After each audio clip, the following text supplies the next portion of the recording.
أعوذ بالله من الشيطان الرجيم. بسم الله الرحمن الرحيم. لا أقسم بهذا البلد وأنت حل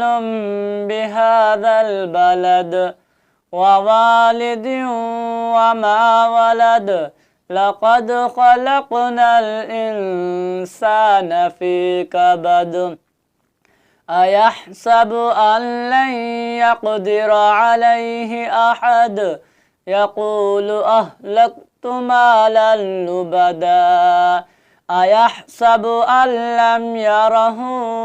أحد ألم نجعل له عينين ولسانا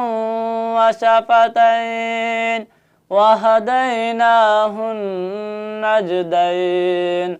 فلاقتحم العقبة وما أدراك ما العقبة فك رقبة أو إطعام في يوم ذي مسغبة يتيما ذا مقربة أو مسكينا ذا متربة ثم كان من الذين آمنوا وتواصوا بالصبر وتواصوا بالمرحمة